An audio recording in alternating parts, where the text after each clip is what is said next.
Coming up on this episode of Nintendo Cartridge Society, we too make an investment in Fortnite by buying 1.5 V-Bucks. It's dangerous to go alone, so the Nintendo Cartridge Society goes with you.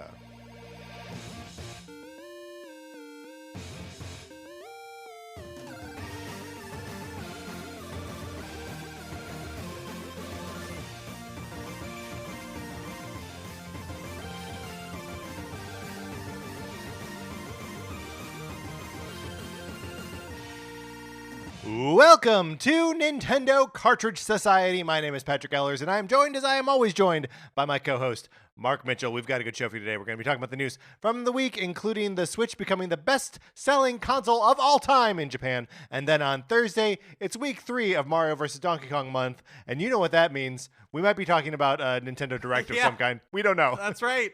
Who knows? We don't know. In the meantime, Mark, how's it going? It's going great. I mean... let's talk about it right now. Let's talk about it right now. Yeah. We suspect that there's going to be some sort of Nintendo presentation this week. Yes. But we don't know. I like that you're not even committing to the language of direct. Because it may not be. It may not be a direct, you're right. Who knows? So there will be an episode on Thursday, one way or another. Right. What time on Thursday? Right. Is it going to be first thing Thursday morning? Maybe not. Yeah, Maybe... we might hedge our bets a little bit and wait to record until... You know, because maybe it's like a Nintendo Direct Mini, and so they don't announce it ahead of time. They just drop it. We don't really know what's going to happen. Right. And if it's real bad and they just like fart out something that we don't want to talk about, like we got ideas for a show for Thursday. It just may not happen it may not hit your feed at midnight on Thursday morning. Exactly. Mark, but speaking of Thursday morning, by which I mean speaking of Wednesday, we're approaching Valentine's Day. We are. Which can only mean one thing. Do you have your tickets to Madame Web? I did not even realize it was coming Madame out on Valentine's Web is Day. coming out on Valentine's Day. This is the Dakota Johnson. That's right. Yes. Madame Web movie that is set in the Sony Spider-Man universe, right? Or the Sony Spider-Man multiverse. Right, We don't really know. Yes. Of course. It stars co-stars Adam Scott playing a character named Ben Parker, who's got to be Uncle Ben, right?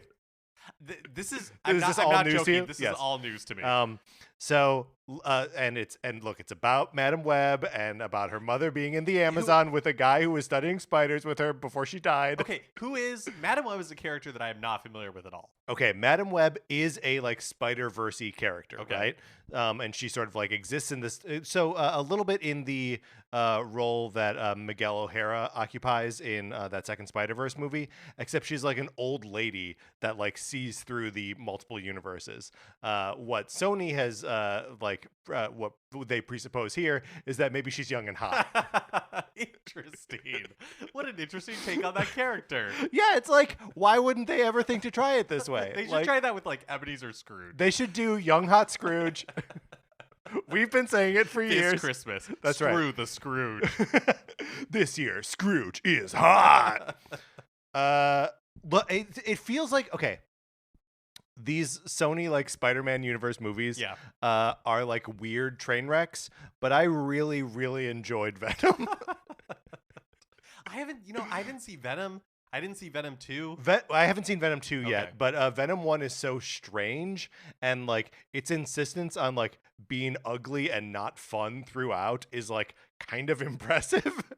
And Tom Hardy gives a very good performance. But it's just like it's enough to make me go like, do I want to see this Madame Web movie? Mm-hmm. And Dakota Johnson seems to not know what the movie was and hate it at the same time. So like, I don't know. I find it compelling as a cultural relic of the times we live in. Well, to answer the question you posed at the beginning, yes, of course I bought my tickets. In the time we were talking, I bought my tickets to Madame Web on Valentine's Day night, of course.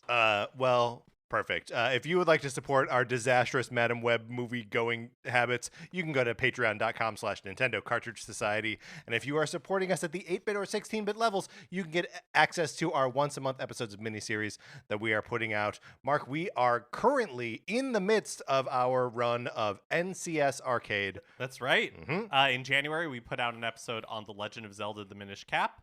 And this month, we'll be releasing an episode on Jet Force Gemini. Yeah, come hell or high water. It's going to happen. And hey, it might be both. That's right. because that is a game. It sure is. Yes, Nintendo 64 rare game. Rare developed game. Right. And it shows. Like it feels like a rare game, parentheses derogatory. Right? We'll talk more about it later. We'll talk more about it later. But whether you are a patron or not, you should be in our Discord. And if you would like an invitation to the Discord, all you gotta do is email us at nintendocartridgesociety@gmail.com, and I will send you an invitation. Mark, I do also, before we move on, just want to plug one more time, and then again on Thursday, and then again on next Tuesday, that I have a book coming out. Issue 1 of the Teenage Mutant Ninja Turtle source book is coming out in comic book stores on February 21st. It's a week from Wednesday, a week from Madam Web Day. And it's my encyclopedia of the IDW Teenage Mutant Ninja Turtles. Check it out if you are interested. I got to make plans to like go to a comic book store and like pick up a copy of my book. Yeah, absolutely. You and I have been talking about this, just like your process through it, and I'm very excited for this. I think it's going to be very cool. I agree, and especially just like as I get deeper into it, and it feels less like an imaginary thing that I have to do, and more like a thing that I have done. It's all the more exciting. So everyone should check it out. If you care about Teenage Mutant Ninja Turtles, if you don't care about turtles, and then feel free to skip it. All right, Mark, let's get into what we've been playing this week.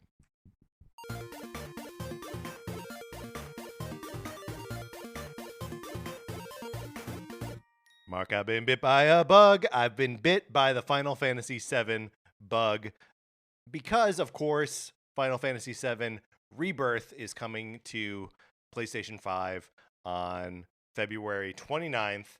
And so there are all these like little corners of the Final Fantasy and Final Fantasy Remake universe that I played the remake on PlayStation 4, liked it quite a bit. But just this last week, I went back and played there's an intermission, like capital I, capital N, capital T, capital E, capital R.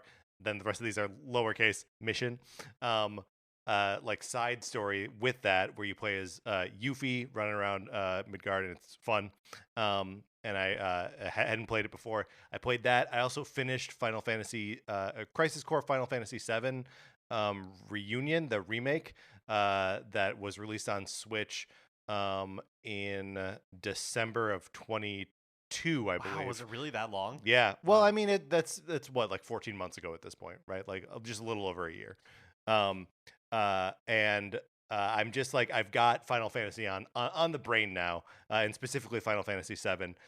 So I'm just very excited about this game to come out. I haven't played Remake, but I'm excited to hear how this second part goes, because from what I understand, at the end of the first part, it's kind of like this could go anywhere. Yeah, I mean not to put like this is vague enough, but like still it's a little bit of a spoiler for Final Fantasy VII Remake. So skip this if you plan on like playing it or don't already know. Like the whole game, there are like little ghostly fates that are like trying to force the characters like onto the path of the original story, and you end the first game by basically killing them, and like breaking free so you can make fate your own. And then there's like another little thing that I will not spoil, that like changes the sort of like social dynamic going into the second part of that game. And I'm very excited to see how that plays out, especially now that I've finished playing Crisis Core and like fully understand Zack's story as it relates to Cloud. I'm very, very excited to see more of it. That's really cool. Well, it's not terribly Nintendo related, and I apologize. No, but for like this, I think that's fun that you're super excited for it. Yeah, and I played Crisis Core on my Switch. And you played Crisis Core on your Switch, and the rumor is that Final Fantasy VII Remake will be on the Switch too. So is that true? That is the rumor, because it's not even on Xbox yet. Not yet, but wow. Yeah, that is the rumor. So I finished another Code Recollection, and I liked it. Like I was talking about before, the second part is stronger than the first, but it is still far from a perfect game. Yeah. There's a really funny thing where like just maybe like 3/4 you are in both games helping a young boy, whether alive or dead, depending on the game. Yeah. Like, figure out something that's going on in his life. And in the first half of the game, it all kind of like comes together well. Yeah. Narratively. In the second game, like you kind of like solve his thing 3/4 the way through, and then he's just gone. Oh. Yeah. And you just keep going. Exactly. Like I expected it to, like all dovetail together nicely, and it like kind of does, but not. I don't know. It's interesting. It's a very interesting game, but I really liked it. At the very end, you kind of do this thing where the problem has been solved, but now you have an opportunity before you like get back on the bus to say goodbye to all the people that you met in the village. Yeah, and sure. like I got a little teary-eyed. Oh. I liked these games a lot. Definitely not for everybody, but I enjoyed my experience with it. It did make me think. Definitely not for everybody. Sounds like a pointed criticism of me. It did make me think that I feel like something that's missing in my life that possibly could improve it is like a room in my house that nobody can go into, that has to be unlocked by like 3 separate keys combined into one. Yeah. Or some sort of like clockwork device that's made out of wood that I have written, my like deepest thoughts in. But instead of sharing them with somebody, I'd like put it in an envilope and put it inside this clockwork thing. Yeah. And people need to like turn the dials on it to like the right numbers. They have to like look around my house, to figure out what to check the dates on something. Exactly, yeah. Because I have like the numbers engraved in the bottom of little porcelain plates or something. Yes. Yeah, my precious moments. And I have wanted to ask for a while about those precious moments. But yeah, I just feel like that's something that could be fun, because it's like a video game convention, but not like a real life convention. And I think maybe it could be an interesting component of my life if I pursued that. I mean, I think we should all aspire to live in the Spencer Mansion from Resident Evil. That's right. Like, I think it'd be really cool if you went into a room and played the grand piano, and a door opened up when you played the Moonlight Sonata. Or it's like, no. To a relative degree of professionalism. It doesn't have to be perfect. Or like, oh, hey, sorry, that statue in the room with like the light that's shining directly on it. Oh, just reorient it so the spear that it's holding is like... is like pointing at the sun instead of the moon. Exactly. Yeah, I just think that would be a nice cool thing that could improve my life. I mean, do you think you could like simulate that by just like putting a key inside a book somewhere? And then like... blindfolding myself and like spinning around. Wait, why do you have to solve the puzzles? That's not. No, I don't want to solve the puzzles. I want to like not know the solution. But you have to know the solution. Why? Because the person whose house it is always knows the solution. That's true. Right? Like no, this you're right. This would be a puzzle for me. Okay, here's so I don't think it's tenable, because it sounds like what you want is at cross odds with what the reality is. What if instead? Yeah, that's the thing that makes it. I mean, no, you are actually right. I'm right. I was making a joke, but you are actually right, because this is attainable. I could do it. What if instead I die, and then you can help me as a ghost, like regain my memories? Oh yeah, no, I see like what on you're this saying. podcast. That way, look, we can replay some of our hits. Then we could do Kirby Month again. We could rank the Mario games. That's right, and there will be this moment where you're like, I'm like, are you? We're doing Kirby Month again, and I'm like, are you remembering something? And I'll be like, you get like a blank. Kirby's Block Ball. Yeah, I think. Well, I don't wish for your death, but I do see how that could be fun. Thank you. I appreciate it. I also I have been playing another Code Recollection in handheld mode, and so when I finished another Code, I was like, all right, time to boot up Force Gemini. Mm-hmm. So I was doing it in handheld mode, which is a totally bonkers thing to do for a Nintendo 64 game. Well, yes. I mean, kind of always true, but I feel like Force Gemini uses those, and we'll talk way more about it in the episode, but uses those C buttons strangely, because C up is jump. Yeah, the controls in any Nintendo 64 game don't map nicely onto like a dual analog controller when they're trying to like faithfully recreate the Nintendo 64 controller. But the controls for Force Gemini are, I think, particularly weird. But to me, I was like crying. I was laughing so hard because I was trying to figure out the controls the first time I could like control the character, and I got the character like prone on the ground, right? And then he was on like a slope, and so I was you just started like sliding down. I was just rolling around like a worm. It was just so insane. Yeah. So I'm finding it hard to play this game because I feel like any Nintendo 64 game, especially, benefits from the smallest screen possible. Because trying to play it on an HD, like a large HD television, it's a problem. It's just, I find it so difficult. Well, so we talked about it a little bit with Minish Cap, but like go in and mess with those screen settings on the Nintendo 64. Oh yeah, I've got to do that. Because you can make the screen like a little bit smaller, and you can put like at least some of that like pixel blur on there a little bit. It'll still be too big, but it sands down some of those edges. Yeah, I've got to do that because even with and Jet Force Gemini has a like native widescreen mode that you can enable. Yeah, but it truly just makes it unplayable to me. Yes, especially on like a widescreen TV. But the thing that I was trying to deal with is like, okay, I haven't tried the filters. I'll have to do that. But I was like, okay, I guess I'm gonna play this in tabletop mode. Sure. With my Nintendo 64 controller because I was not enjoying trying to play it on the big screen, but playing it in a handheld mode is just impossible for me. Right. Like the controls are just too obtuse, and there's no. It's impossible. You can go into the Switch's settings and manually map things. Like I tried to do that. I tried to follow a Reddit thing for when I was playing GoldenEye. I don't know if you remember that. I do. Like, I recall. It was like, oh yeah, if you like map the like A button to actually be this other totally crazy thing, it kind of works. Yeah. But Jet Force Gemini, the controls are just too, even on the Nintendo 64 controller, right? It's just a weird experience. Right. And it's just a weird game kind of in general. Like we will have a whole conversation about it. But I understand that like you would have a hard time like finding the right buttons to push while you're playing it in handheld mode. Can you read the text at all in handheld mode?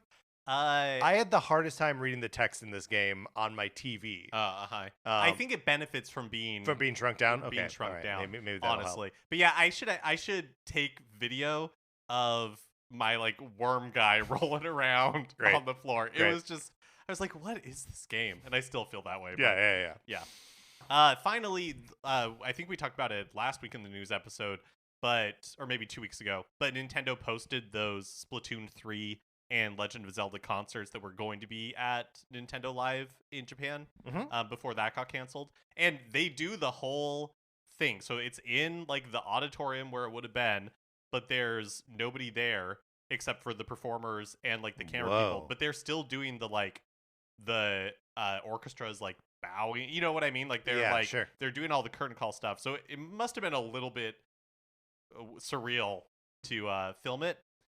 I bring this up because I thought they were both a lot of fun, but KK Slider did not show up at the Splatoon 3 concert. But Pearl and Marina did. Okay, well, that's good, but like the booking you really want is DJ KK. I mean, like even just for a cameo. Yeah, right? I mean, like, what would it cost to get a cameo of KK Slider? He's pretty exclusive. Woo! That'd be pretty, I'd pay $75 for that. I would pay. I see what you're saying. Like a cameo, right? Yes. That you request from like the app. Yeah, that's right. Yeah. Where it's like he doesn't even have to personalize it, really. Like I just want to see him like, in his living room with like the camera like a little too low, a little too close to his face. Yeah. That's all I want. But both concerts are really cool. You can check them out on YouTube. Which did you prefer? I preferred the Zelda one. But it was really fun to see the like the Splatoon songs performed live. Yeah, is pretty incredible. Now my understanding is that the concerts are like shorter than you might expect. The Zelda one's like 30-ish minutes, and the Splatoon 3 one was I think around 45. I felt a little bit like Jiminy Glick when I asked you that. My understanding is a little bit shorter. All right, I will probably check out that Zelda one. But Mark, that's what we've been playing this week. Let's get into the new releases and what we might be playing this week.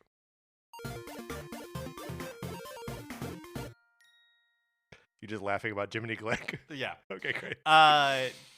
On Wednesday, Madam Web's Day. Yeah, yes. February 14th, Tomb Raider 1 through 3 remastered starring Lara Croft is released on the Switch eShop. Is the release of this Tomb Raider collection and the release of Madam Web both on Valentine's Day some weird like sexist remnant of like women stuff has to come out on Valentine's Day? I was going to say no, but I don't know. I guess it could be. It totally could be. Like, Somebody at Sony could have been like, I know the day for Madam Web.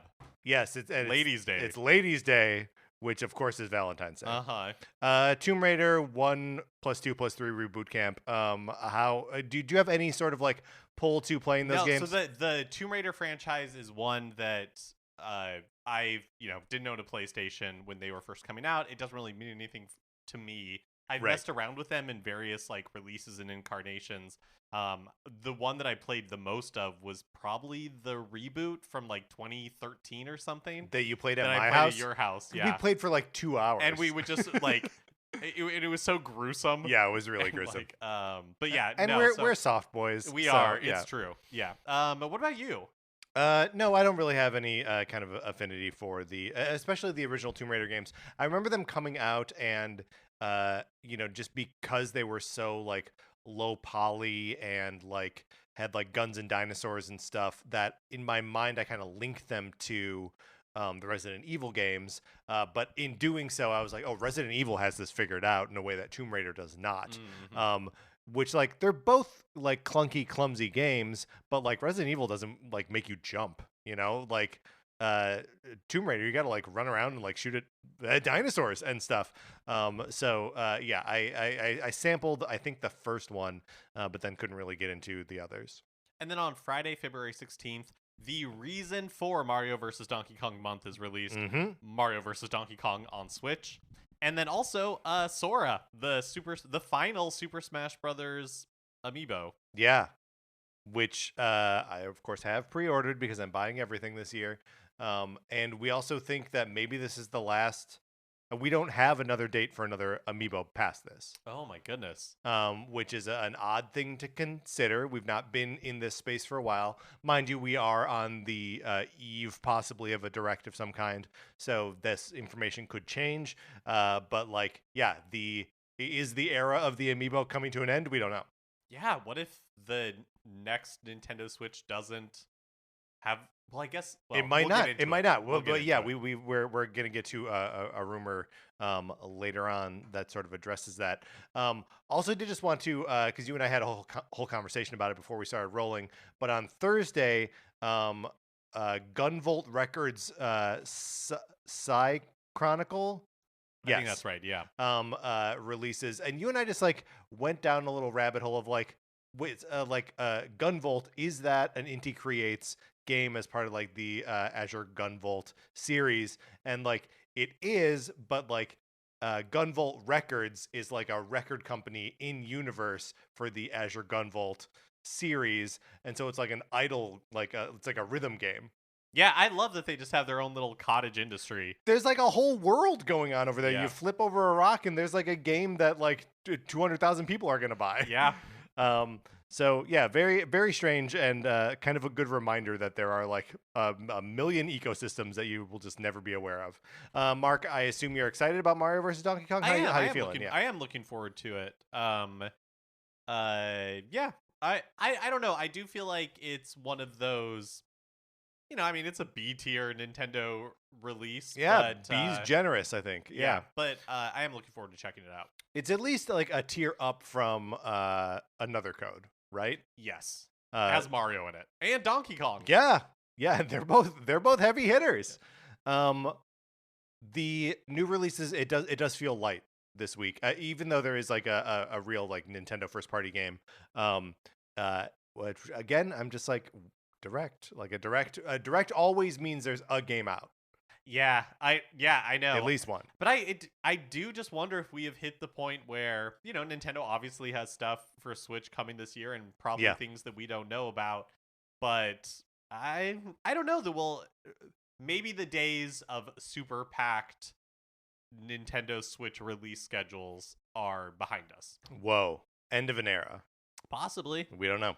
All right. Well, let's get out of the new releases. Which brings us to a regular segment on our show. It is time for 433.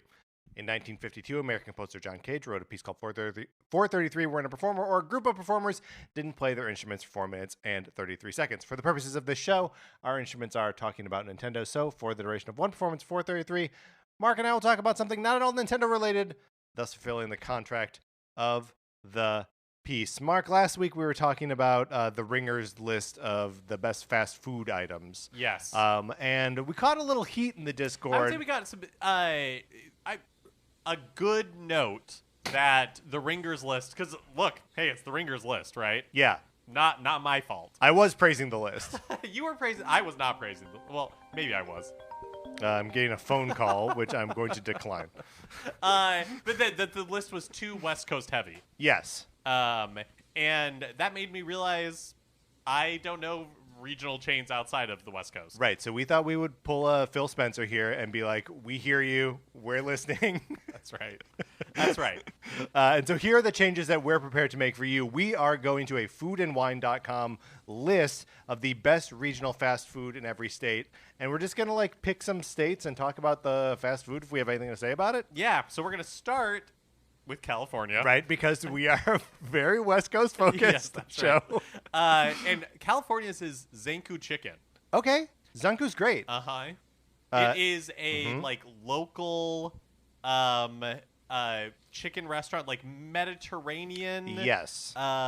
Middle Eastern. Yeah, and they almost everything has chicken in it, but they do a good falafel bowl. They've got this garlic. It's not a butter. It's just it's a garlic sauce. Sauce. It's they turn garlic into a sauce, and you will smell terrible after eating it, but it's irresistible. I love it so much. So yeah, I would say good pick from foodandwine.com. Yeah, good pick. All right, where should we go next? Let's just go to other state. Well, let's go backwards through my residency, and let's do Illinois. Okay. From Illinois, the beautiful state, Al's #1 Italian beef. Oh, see, now I can't really say anything about a beef sandwich. But when you were living there, you were not vegetarian, right? I was not, but the I mean, do you know what these Italian beef sandwiches are? I don't. Maybe not. It's a bun that's bread, and then there's just a ton of beef in it, and it's wet. Oh, it's wait, not like a French dip, kind of. Kind of, but not that wet, I guess. Oh, okay. But the point is, even for me at the time, I thought it was too much beef. So again, I feel like I can't really comment. Got on it. This. You know what? Thumbs down. Thumbs down is what we're saying. I feel like. So we do Wisconsin next to yeah, let's finish out. Finish me out. Can I make a guess? Yeah, please. Is it Culver's? It's not, but there was another list that was not by state, that was by region that I saw, and Culver's was on there. That list. Okay. Culver's big thing, two things: the butter burger, which I think is just a hamburger with extra butter in it. I'm listening. I mean, it's good, and then frozen custard. Oh yes, it's not ice cream; it's frozen custard. Well, is there another frozen custard thing you can think of from Wisconsin? Because it's the answer from Food and Wine is Kops or Kops. Kops, yeah. Kopp. Kops frozen custard. Yes, Kops is also a grocery store chain in the Midwest. But yeah, the frozen custard is fine. I would rather go to Culver's. All right. Let's go, how about we do Maryland? You're just picking at random. Yeah, I'm just picking at random. All right, great. Okay, Maryland is Thrasher's Fries. Thrashers. What do they have to say about Thrasher's Fries? Nicely salted, hand-cut French fries. I'm going to show you a picture. Please. They actually do look very delicious as far as French fries go. Oh, they do. What is it? Wait. What does that mean as far as French fries go? Well, I love French fries. Okay. And I really love a steak fry. But I also feel like French fries are something I could eat endlessly. Sure. Even when I'm full, it's but I could still eat more French fries. So Red Robin was your dream. Oh man, those are steak fries, bottomless. I love Red Robin. But I also feel like sometimes I can overdo it on fries, and I'm like, this is not food. What is this? Right. What is happening? Right. What state would you like to go to next? I've already scrolled down to Kentucky. Oh, okay. Because Kentucky, for some reason, claims Fazoli's. Are you familiar with Fazoli's? Fazoli's? Fazoli's is a fast food Italian concept. So like there's pizza, and you can get pizza, but it's mostly like pastas. Like you can get a spaghetti or like a fettuccine Alfredo, and they do. At various times, they've done unlimited breadsticks when you get a meal, but sometimes they're super stingy with those breadsticks. You know, that's because you have like Sbarro and stuff. Yeah. For pizza. Right. But there really isn't A fast food Italian. Yeah. Let me tell you why. The question is why. The answer is Fazoli's, right? Like, because it's not good. Like, and I feel like that's a sad. I'm sorry for Kentucky. I'm sorry for Kentucky too. If Fazoli's is your best showing, that's not saying much for your regional chains. Well, why wouldn't this be KFC? I get that KFC is an international chain. I guess we'll never know. Do you want to do one more, Mark? Do you want to do Utah? Yeah. Let's do Utah. Let's see. The great state of Utah is bringing us Cup Bop, which is it's Wait, I'm sorry. Cup Bop? Spell it for me. Cupbop, because it's like bibimbap. Okay. Like Cup bop. so it's like Korean food. Got it. In a cup, apparently. All right, great. Have you ever had cup bop? I actually think I might have had cup bop. Well, there you go. And you enjoyed it? I don't remember liking it. If it's what I'm thinking of, yeah. All right. But Mark Cuban is an investor. Okay. Strike for or against it? I don't. What do you? I'm just stating attach the a facts. value judgment to it, please. I'm just stating the facts. All right. We were accompanied today by the Randolph College Chamber Orchestra. Mark, let's get into the news.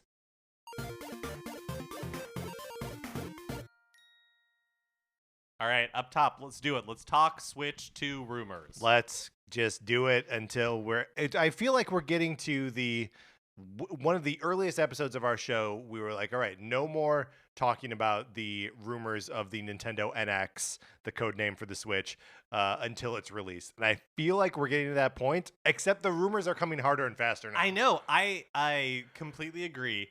I think we are so close to that point. But when we reach that point, the Switch was revealed like the next week. I know. So I feel like it's incumbent on us to declare that we're done talking about it, and then it'll happen. Yes, that would be nice. But it is not this day. It is not. Yeah, that day will come. Right. But it is not today. So here are just like some smattering of things that came up this week, and some of it's like around the Nintendo Direct. So noted. I don't really know what to call these people. Leaker, internet personality, insider. Take your pick. Yeah. Nate the Hate has. Why would you call yourself? I don't know. It must be sort of like inside joke. It must be. He has like a podcast and that sort of thing, so it must have come from somewhere. Like somebody called him a hater or something like that. Right. I just never feel more like my own mother when I'm like, why would you call yourself Nate the Hate? Keep saying that, it's gonna stick. So he believes that and he generally is pretty reliable when it comes to like when Nintendo Directs are happening and that sort of thing. So the latest from him is that some sort of partner showcase is happening this week. Mm-hmm. And we've seen partner showcases that are like successful and interesting and have a lot of cool stuff. The 2022. Yeah, so in June summer, 2022, there was no E3, there was no regular Nintendo Direct, but they had like a Nintendo Direct mini partner showcase that was essentially a Nintendo Direct with all the first party stuff removed, and it was just third party. Right. And it was pretty good. But we've also seen the opposite, right? Where it's like 12 minutes and we spend like 5.5 like looking at a WWE game that no one's going to play. And that was in 2020, like basically once. There was a lot going on. But around like once a month, yeah, from like August to November, we got one of these partner showcases, and they were generally bad. They were generally bad. Yeah. So who knows? But part of the rumor from, again, Nate the Hate is that there would be this partner showcase this month, or some sort of like presentation from Nintendo that really wouldn't have very much first party stuff. But then in March is when the next Nintendo hardware would be revealed. Yes, and no kind of like is that what form does that take, right? Is it a stage show of some kind? Is it a direct? Is it a podcast like the Xbox people are doing? Like what can we expect from this? Yeah, and I wonder if it is not going to be a blowout, but it'll instead be like the teaser we got in October or like December, whenever it was. I'm trying to remember the exact because Nintendo posted for the Switch. Yes. Nintendo posted like a teaser that looked like Mario pulling back the curtain in like a hospital room. Right. But that was only a couple days before the commercial dropped. Yes. And so that commercial was like, they showed what the Switch was and the major feature of the Switch. And, we saw that, it's playing like Skyrim and they're playing Mario Kart in the back of a car and like that sort of thing. Right. But we also saw Super Mario Odyssey, like just a tiny two tiny little scenes of it. And so that was in October. But then they had like the big Switch presentation in January, and then it released in March. So I think it wouldn't surprise me if whatever they're doing in March is not like the big blowout. It's Luigi teaser. Peering out from behind a curtain at your dentist's office. But yeah, that it's like, so that's my guess as to what that form it'll take. I somehow did like the opposite of heightening. Like Luigi's less exciting than Mario. The dentist is less exciting than a hospital. Poor Luigi. But yeah, that's what I think. Okay. It's just going to be it would just be a teaser. That's my guess. That we won't have a blowout until like a few months later. Yeah, I mean like because I at this point I don't think we need like a teaser so much as we just need like that commercial, right? That's what we need. Yes. It's like a 2-minute just like sizzle reel of people enjoying the new Switch. The thing is, like we're still not expecting it. Rumors here maybe challenge this, but we're still not expecting it to be that different from what the Switch currently is. So I wonder how necessary it is to like show people enjoying it. Yeah, it's a good point. Like we needed to see a man like come home, play Zelda on his TV, and then like go for a walk with his dog, take the Switch with him, and then play the Switch in the park. We needed to see that. It is so crazy just to think like seeing that first presentation being like, this is cool, but also like, is it really going to be that seamless? Like, can I just pick it up out of the dock and it just like switch? And we didn't know. But the answer was yeah. Like it really did work that well. But you're right. That's a good point. Maybe depending on what the Switch is, the next hardware is, maybe they don't need that kind of like trailer video before they do the blowout. Yeah. I don't know. Do you think that's what it'll be? Is a more full-fledged like explainer rather than it's tough because we haven't seen anything like that since the Switch reveal, right? But like every other big Nintendo like hardware has had some kind of stage show to reveal it, right? So yeah, I guess I do kind of think that, like, why would they not do one now, other than that's just not been in vogue for the last decade. Right. Another rumor from Nate the Hate is that Joy-Cons are not part of the Switch 2. Can you reconcile this? Like, does this make sense to you? Like, that Joy-Cons would not be part of this thing? It doesn't make sense to me unless, like, Joy-Cons as we know them are, you know what I mean? Like, they're taking on what I don't know. I guess it could be possible. I mean, another rumor here from a Brazilian website, Universo Nintendo, is that this, who apparently had like successfully reported things before they happened previously, that the Switch 2 will be like fully backwards compatible with like physical games, digital games, and I don't know how to square. Yeah, how do you do that without Joy-Con? I mean, maybe they support Joy-Cons, but it doesn't come with Joy-Cons. I don't know what to make of it. It kind of reminds me. I feel like we're in that time that we were with the Switch, where there was there were people who were reporting, and it turned out that they were mostly right. I'm blanking on the name of the person. I don't think that they are like an insider anymore, probably because the internet ruined their life because of this. But, they were talking about what turned out to be Mario plus Rabbids, before the Switch was even revealed. Like Emily something? Or like Laura or something like that? Well, it's not Laura K. Dale, right? Maybe it was? Because she's still around. Okay, maybe. Yeah, I'm not sure.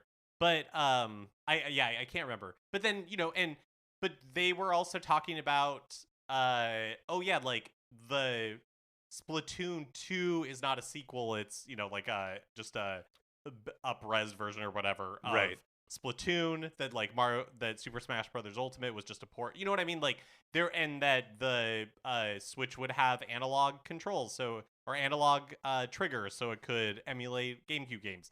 But they were right about a ton of stuff, and then they were like, you could understand the game of telephone that got to where they were on the other parts of it. And so I feel like we're in that same exact moment right now. Totally. Where these people have probably, the information about the hardware is probably with enough developers that things are getting out about it, but they're like through the game of telephone. Only partially understood. Yeah. So I don't know how to reconcile those two things. Because I mean, and look, if fully backwards compatible physical and digital is true, that's fantastic, right? Like that's even if they're not. Even if the thing is just that they're not like embracing Joy-Con moving forward, that's not like the primary way that you control the new Switch. Like I'm fine with that as long as I can still use my Joy-Con with it. I know, but doesn't that sound a little Wii U-y? Where it's like, hey, you have all these Joy-Cons laying around. Hey, you have all these Wiimotes laying around, so you can still use them with this hardware. But I mean, we're also like in an era where like your controllers work on other stuff, right? Like you can plug basically anyone's controller into, except for Joy-Con, into like your computer and play like games on Steam with your Switch Pro controller or your DualSense controller or whatever the Xbox controller is called. So yeah, I don't know. I just feel like there's a flattening of that kind of thing right now. Also, Universo Nintendo reports that games made for Switch can be enhanced to like perform better on the Switch 2, but that it wouldn't be automatic. It would require developers to do work to like support it. Yeah, I mean that sounds like your nephew telling you something about what the new Nintendo is going to be, right? And they could make it look better, but they got to put in more work to make it look better. But it's also not that crazy, right? Because you see PlayStation 4 to PlayStation 5 but developers have to go in and be like, "Hey, here's the patch for it." And then our good friend MBKKSSTBHZ5, that a person that we don't necessarily endorse. We don't know. But Mark's claiming them as his friend. I don't know. But who we talked about previously. Yes. Because they had said on Twitter that Persona 3 Reload, which previously had been announced for everything but Switch, would be coming to Switch 2. I guess they're like a noted Atlus league. Sure. And because Atlus is owned by Sega, I guess they have some in with Sega too. Anyways, their latest thing is that the new games that Sega revealed during the Game Awards I guess in December, are coming to Switch 2. So that's when they revealed like the reboot of Crazy Taxi and Golden Axe and Shinobi and Streets of Rage and Jet Set Radio. That those would all be coming to Switch. Right. And just like but also like it's the way that Sega like just announced these things, sort of, that they were like, new games in these franchises are in development. And like they got the pop that they wanted, right? Like people were like, whoa, but it's like we know nothing about any of this. Yep. But that those would also be coming to Switch 2, could also be coming to Switch. Yeah, could. Right? Like, yep. You like what kind of extra horsepower do you need to run Golden Axe 3? Like, come on. All right, that's it for Switch 2 rumors. For now. It'll come up again next time. Yep. Let's talk about Nintendo's present. Yes. Nintendo had an investors' financial results briefing last week, and with it, they had their regular question and answer session afterward. Here's some highlights. Mm-hmm. So Nintendo revised their estimated 2023-2024 hardware sales for the Switch from 15 million to 15.5 million, which naturally raised the projected revenue for the same period. So selling more Switches than they had anticipated by 500,000 Switches. It's not like the highest selling year for Switches on record, but it's not the lowest. Yeah. And so like they're slowing, but perhaps not slowing at the rate that they were expecting to have slowed to. Also, Nintendo's talking about like fiscal year, which ends thank you. on March 31st, 2024. Right. So these are still projected numbers. Yeah. But just like it's not calendar year 2024. Right. The existing Switch, quotes, was stated to be the, quote, main business heading into 2024. Which, again, means almost nothing, right? Heading into 2024, again, also means that starting April 1st, heading into that time, the existing Switch is their main business. And that's kind of like no kidding. But it's a line that holds enough ambiguity that I saw warped into like 2024, Nintendo's just going to be putting out games on the existing Switch. Right. Which this is not how this statement should be interpreted. No, but that is, I think, the message they want people to take away, right? Because absolutely, they are not yet ready to announce something at this time. Ready to talk about it. And Nintendo definitely didn't make a statement about any new hardware or anything, but they did reiterate that they're always researching new hardware and software. Great. They also were asked about hardware transitions, and they were very kind of like upfront about the trouble they've had in the past. So saying, quote, generational transitions of platforms for the dedicated video game business are not an easy task, since we have often experienced hardship in the past following a good selling platform. We never automatically assume that our current position is solidified. Which is an especially important thing to be aware of, as they are presumably exiting a hardware generation where they only have one model of thing on the market. Yep. That they do not have a second or even third pillar propping up their games business right now. It's just Switch. There's no 3DS if the Wii U falls on its face. That's right. And that was Shigeru Furukawa, the president of Nintendo, who is answering these questions. One thing that they have talked a lot about, and they talked more about in this, is Nintendo accounts being a important part of the transition. And it is kind of crazy to think that I don't think Nintendo's ever had a hardware transition previous to this where like you have the same Nintendo account presumably, and you don't have to do anything to link it to your old one, because even in the 3DS and Wii U era, like they were very you could similar, link them together, but you had to link them together. Yeah. It wasn't like a seamless transition, and presumably they've been putting in a lot of work to make that true for the next generation. And if it's backwards compatible with all of the digital games you've bought, plus you can still play Tetris 99 and all that Nintendo Switch Online stuff. I don't know. It'll definitely be interesting to see.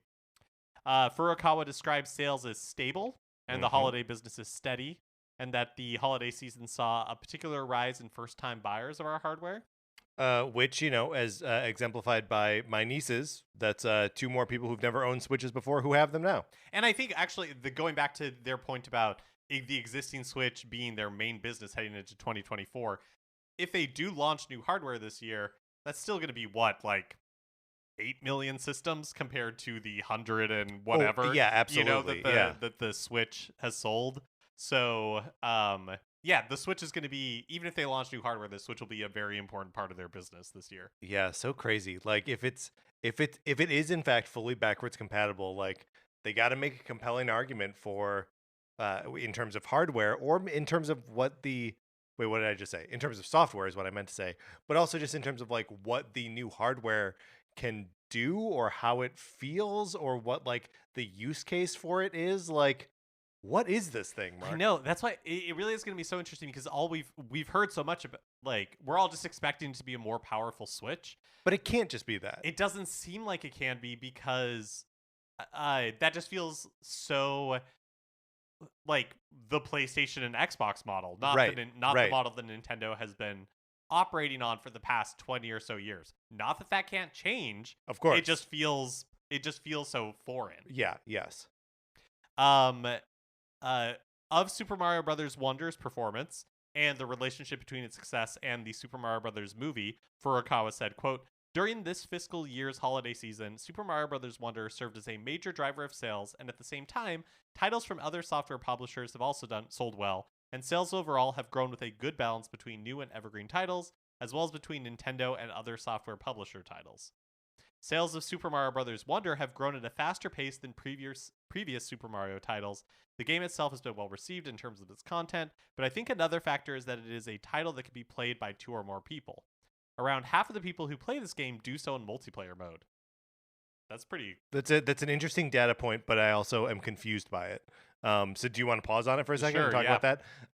Does that mean like played it in multiplayer mode like you played it in multiplayer mode online the whole time? I feel like the fact that he says the title... Yeah, actually, I don't know. It's not clear. Because he says the title can be played by 2 or more people, which made me think like couch co-op or something that's like a good that. point. That's a good point. But that's not necessarily true because there's other online modes. Plus, there's the passive online that I played everything in. Yeah. So I don't know what that means. In addition, the Super Mario Brothers movie is available for streaming around the world. So even though the theatrical release is over, the number of people who have seen the movie for the first time continues to increase, and we believe this also helped drive the good sale of Super Mario Brothers Wonder. Very interesting, right? Because that has always been like the sort of stated goal as they are moving into visual entertainment or whatever they call it, visual content, movies and TV shows and whatever, is that the hope is that it drives more people back to the games. Like that's the mothership. They're sending out probes in the form of movies that make $1 billion on their own, and then like pull more people in to actually play Super Mario Brothers Wonder. And it sounds like it has worked. Yeah. Yep. And because we don't have it in the show notes here, but the other Mario titles on Switch also saw like a pretty significant bump in sales. So yeah, it seems like that halo effect has definitely worked out well for them. Also, but I mean, it's also kind of just like some of the games getting that halo effect is like Mario Kart 8 Deluxe, which now has sold like 60 million copies or something like that. It's like, yeah, okay, but it's already like one of the best-selling games of all time. I don't know if it needed a bump from the movie. Like it was already selling too well to make sense. We also, not in here, but one of the people on the call asked if the Legend of Zelda movie was going to be based on a specific game. Oh, yeah? And they didn't answer. They were just like... And they said, yes, Twilight Princess. Exactly, yeah. Spirit Tracks. Link's crossbow training, my lad. We also learned that Switch is now the best-selling console of all time in Japan. Yes. And so that includes handhelds. So better than the PSP, better than the DS. And and part of that is that the PlayStation 2 didn't sell as well in Japan as it did worldwide, because otherwise that would still be like a formidable sales target. But yeah, Switch is now just number 1 in Japan. We also learned that Super Mario RPG Remake has outsold the original game. So in the 6 weeks that they were reporting on, the remake sold 3.14 million copies versus the 2.14 that the original did. Which like 2.14 million copies of the original like Super NES, Super Mario RPG. What? But like how that can't be taken into account, like the number of copies that were like traded into GameStop and then like resold, right? Like, yeah, I'm sure that because like how would they count that? You know, definitely. So like just a weird thing to like. They have a lot more control over the number of the Switch games that have been sold than the Super NES ones. Wait, how so? Does that track? Well, just because like they sell both physical and digital copies of the Switch game. You can't resell a digital copy of I the see game. what you're saying. And even though you could resell the physical copy of the game, we are in such a close proximity to the release window that probably hasn't happened yet. I'm sure it has, like on some tiny scale, but Super Mario RPG, Super NES carts have been out in the world long enough that they have probably been like bought and sold many times each. Yeah, I see what you're saying. Yeah, the resale market definitely. Yeah. The number of people who have played it is right. different than the number of like copies sold. And spent $70 to buy it. Like, that's I think that's That's obviously not $70 that goes directly to Nintendo, but like it's just an interesting thing to consider. We also learned that The Legend of Zelda Tears of the Kingdom has sold 20.28 million copies since its launch May of last year, which blowing my mind that we're not that far away from a year that game has been out. Oh, time for a replay. Pikmin 4 has sold 3.33 million copies since its launch in July of 2023. Which, of course, makes it the best selling Pikmin game. Super Mario But still only selling about a seventh as much as Tears of the Kingdom. Yep. Super Mario Brothers Wonder has sold 11.96 million copies since the launch in October. And like we said, Super Mario RPG is the best-selling version of that game. Crazy stuff, really high numbers. And, it's just funny to think that as we approach, this period of the Switch where people are like, oh, yeah, you can tell they're slowing down and that we're reaching the end of its life cycle. And it's like, can we tell that? Right. Like, look at these numbers. Yeah. Yeah, I mean, it was probably like a year ago, if not more, that Nintendo was saying in these financial meetings that the Switch had entered unprecedented territory. Yep. But to be on the shelf for so long, to be selling as many hardware units as it is, plus as many like games as it is, there is so many reasons for Nintendo to be optimistic about the next transition. But when you're doing so well, you just have more opportunity to mess up. Yeah. Yep. And hey, if anyone can do it, if anyone can mess it up. I mean, him calling out the boom and bust thing has been so true. Yes. Since like the Switch and DS, it's been just like TikTok, right? Yep. I mean, there was the NES and you had the Game Boy, but on like home consoles, it was just a steady downward march. Right. Until, the Wii. So, but like you said, Nintendo had the handhelds in the past. When one was doing poorly, they had this other pillar, and now they're all in on the one video game hardware, but they've diversified in other ways. Right. Well, and also like part of what made the Game Boy so bulletproof was just like the features and like software that came to it. So like the portability, the Switch already has that, even though it's a home console. And then like halfway through its life cycle, Pokemon, which will always be on the new Nintendo thing, right? Also, I think the original Game Boy was probably literally bulletproof. It was so thick. Like That's I think true. if you had it in your breast pocket, right? Like in movies, like a Bible, will stop a bullet. I feel like the Nintendo Game Boy would probably stop a bullet. Right, and I think it also wards off vampires. I think that could be true. I think that's right. Yeah. It's something about the like grayish green screen. Yeah, and it just drives them crazy. And like, you turn it on and there's like the Nintendo logo like comes down, there's that ding. Well, it also doesn't vampires help. Can't stand it that. doesn't help that they can't play it at night. Because you need a direct light source. Sure, you do need a direct light source, yeah. You also have a hard time playing in direct sunlight, too. Right. So, like, a reverse vampire also has a tough time with it. Yeah. If you're, like, a ghoul or a goblin, right.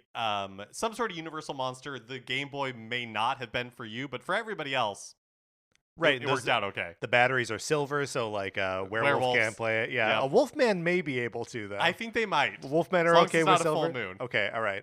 And the giant from Big Fish, could he play it? His hands are probably too big. Probably. Well, you're right. You're probably right. We just got to follow up on our conversation about... We simply must. The rumors of Xbox games going multi-platform. What is going on at Xbox? Last week, they said that they were going to have some sort of presentation. So not just they, but Phil Spencer from his I guess it's his private public Twitter account, where he was like, "We hear you. We hear you. We are planning some kind of presentation for next week." Business update that all fans love to hear. So we now know that it's happening Thursday, this February 15th, February 15th. Yes. Is not this Thursday? February. Yeah, it is. Okay. Yeah, because Wednesday is Valentine's Day, aka Madam Web's Day. Oh, yes, of course. Yes. Yeah. Okay, so Thursday, February 15th at 12 p.m. Pacific time. It's going to be streamed on like the Xbox official podcast, which you can find on YouTube. Or wherever you get podcasts. So they have said internally at like an all hands meeting that they're not abandoning hardware. Okay. But the rumors are so persistent, and they're having this update. They're not gonna have this podcast because everything's just continuing like normal. No, something is happening here. So I think the rumors that they are going to be putting more games on Nintendo and Sony platforms are probably true, but I still think it's also true that Xbox will be like Microsoft Surface, where they're like, we make this hardware because we think this is the best place that you can play these games, but also there's these other places that you can play it too. Right. What if they're selling Activision Blizzard? But I mean, the talk online from like tech websites and stuff is basically, like Microsoft is a profit-driven company. Totally. And their mandate is like gaming division make more money. Right. And we just spent so much money, $70 billion on Activision Blizzard. Yeah. So like, how are we going to capitalize on that? Because Game Pass subscriptions have slowed down tremendously. Right. And if they can keep Game Pass exclusive to PCs and Xboxes, but sell these other games for full price on other platforms, that does feel like, and I'm sure they've crunched numbers and done focus groups and whatever that back this up, they can make more money that way. Yep. There's also rumors that, and it doesn't seem like it's imminent. Which one means soon? Imminent. Yeah. Yeah. Doesn't seem like it's imminent, but that Xbox is working on a handheld of some sort. So like an honest handheld that's like doing the processing right there, or something more PlayStation Portal-y? Presumably, like an honest to God handheld. What's interesting is like, because they have Game Pass and Game Pass does like game streaming, that actually puts them in a better position to do something like Portal that is streaming enabled. The PlayStation Portal, for like all of its the sort of compelling technology that lets you stream from your PlayStation 5, can't do the PlayStation Plus streaming directly to it. You can do it via your PlayStation, but that's like one more level of like box it has to go through. Xbox could do that same thing, but just to stream directly from. Oh yeah, that is interesting. Which like I think it still requires that you have like an online connection, but like so much of what PlayStation gaming is that sort of like always online, that's something that they threatened to do forever. Even with like the most recent generation of Xbox is like always online. So like you can make a handheld like that too. Do you think that we will see game announcements here? Like, do you think No. we'll see like announcements that they're, or do you think it'll just be? Here's the text of the tweet. It says, a quote, "Hear from Phil Spencer, Sarah Bond, and Matt Booty as they share updates on the Xbox business." If they had games to announce here, if they had anything to say about specific games, they would say, featuring announcements about new software from our partner studios or from internal. Like you don't put a game announcement in something and not like sell it as containing game announcements. So do you think that they will have? That makes total sense to me. What you're saying for like Xbox, like first party stuff. Do you think that if they're part of their strategy is, hey, we're going to start putting more games, not all games, right, we're going to start putting more games on other platforms, that they would say like Hi-Fi Rush, which is one that's been rumored to come to both PlayStation and Switch. Like, do you think they'll do that here, or do you think this is more like, hey, Xbox fam, we're like, here's the deal. We're not announcing specific games today, but this is like the lay of the land going forward. You're still super important to us. Xbox hardware isn't going anywhere. We still want to make the best place for you to play your games. Yes. But we're also, we think that games are better when everybody can play them, or whatever line they're going to use. Yeah, totally. Do you think that's what it is? And it's like, hey, this is for Xbox fans. We're giving you the lay of the land. Those announcements will come later. Or do you think like there's a Nintendo partner showcase that morning and Hi-Fi Rush is in it? Well, right, yes. So this is the part where like it gets very, very interesting, because we suspect that there will be a Nintendo showcase of some kind, and probably a partner showcase this week, which is right around the time of this Xbox podcast. And like noon puts it like well out of the way of when Nintendo usually does a direct. and it's also like living in this space around when we're expecting the announcement of new Nintendo hardware. Did I joke earlier in this episode about like the new Nintendo thing also being the new Xbox thing, or was that before we started recording?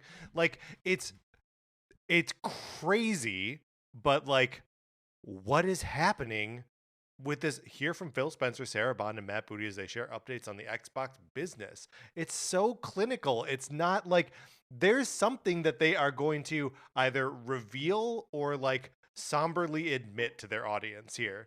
But I think it's got to be so we were talking about this a little bit in the Discord, and I think that like a podcast is probably the best forum for whatever this is, because it can be more casual and conversational, you know, internally conversational. Exactly. No, right, but yes. Exactly, right? Because like the alternatives are a press release or like a filmed presentation where Phil Spencer is like talking directly into the camera, being like, "Here's the deal. We hear you." Exactly. And I this feels very much put in place to, like, if Nintendo said they were going, well, Nintendo actually probably would just put it out in a press release, right? But if they were like, that would be a big deal for us, yes, right? Like if Nintendo announced they were going third party, and I think that is, I don't think Xbox is going third party, but you know, like this sort of change I think has Xbox fans agitated. These rumors in the same way that like we would be bothered if it was like, oh, sure, the next Mario game is going to show up on Xbox. That's really weird. I don't really know what to make of that. And so I think this format is designed to be like, hey, this is for like, hey, we're just like, Phil Spencer will probably be sitting on a chair backwards. You know what I mean? Yeah. I'm not going to spin this. I'm just going to tell you guys how it is. Yeah. I mean, it the whole thing like has the, and you know, the tweet like announcing this is like a black square with like the Xbox logo. It's so somber. It's so somber. It's a little bit like you come home from like playing tag with your friends, and your dad's like, all right, come on in here, buddy. We got to talk. You know, like, yeah. I feel like there's something going down. And we will know the shape of it in just a couple days. Last week, Disney announced a $1.5 billion investment in Epic Games, including marking their biggest partnership ever with a game publisher. Per CNBC, quote, the media giant will work with the Fortnite studio to create new games and an entertainment universe where consumers can play, watch, shop, and engage with contents, characters, and stories from Disney, Pixar, Marvel, Star Wars, Avatar, and more. Play, watch, shop, and engage. What an odd collection of verbs in an order that I would not think you would want to put them in. I would think you would want to put shop last. And I'm also just like, I'm thrown a little bit by watch. Like, and I know that there's more like watching of stuff happening in Fortnite, but I still can't really wrap my head around like how people are like going to concerts in Fortnite. Yeah. That doesn't make sense to me. Right. No, this is really interesting. This is a big bet. Totally. Because months ago, you know, there were articles about like, oh, like, should Disney buy EA? That always seemed crazy to me and a really bad fit. Totally. And, you know, Disney in the past they invested a bunch in like internal studios in the like around 2005 to 2010. And then they got rid of all those studios. Yeah, you know, you're referring specifically here to the Disney Infinity like boom there, right? Where they had like 3 or 4 studios developing those games. Well, but even before that, like, you know, they had it was a Will Spector doing like Epic Mickey, like, yeah, you know, like they bought Avalanche Studios, and they were, you know, they for a while were investing a lot in video games, and then they got out of the business, and they had done that previously in the past. Right. And then lately they've just been sort of aggressively licensing out there, and is particularly in terms of like Star Wars, you know, we've got this like Ubisoft game coming out, and you know, the EA had the license exclusivity for a little while, and obviously they still are putting out games. They just put out the Jedi Survivor. and then Machine Games is doing this Indiana Jones thing, and what are like the Marvel stuff, Avengers, Midnight Suns, Spider-Man, like those are all in the hands of like different creators, video game studios that they just like lend out I'm sure they license out the rights to those characters, but this feels wholly different from that without being the ridiculous spend, $69 billion on buying EA or whatever. Yeah, I think I saw that this basically amounts to like a 7% stake in Epic, so it's not like an enormous amount, but it is enough. Yeah, just as a basis for comparison, the recent Lego Fortnite game within Fortnite came about as a result of a $2 billion investment combined from Lego and Sony. So like those two, that $2 billion gets you one Lego Fortnite. $1.5 billion, does it get you your own bespoke Disney Fortnite, or is it something even more pared down from that? Yeah, so it'll be interesting to see what this is, but it's definitely an interesting tactic. It has to make you wonder, does this get Fortnite or whatever this Disney thing turns out to be, like, into the Apple App Store again? Right? Or is great it question. something totally right? And is that I don't know. It'll be because Disney and Apple have a close relationship. Right. Disney was, one of the companies that was at the Apple Vision Pro announcement, and right. That's the only way to watch like Avatar 2 in 3D, right? Is on the Apple Vision Pro. Probably, yeah. So yeah, it'll be interesting to see what comes of this. If anything comes of this. It's the killer app for the Apple Vision Pro. Watch Avatar 2 in 3D. It is a fascinating thing, just because it's like video games just seem to be a place that like Disney has existed for a long time, but have never really been able to show dominance in the way that they have, unlike all the other ways that they like own the entertainment market, right? Like at various times they have owned the movie market, maybe less so TV, but like they're a constant like present force in TV, and obviously theme parks, they're the bottom line.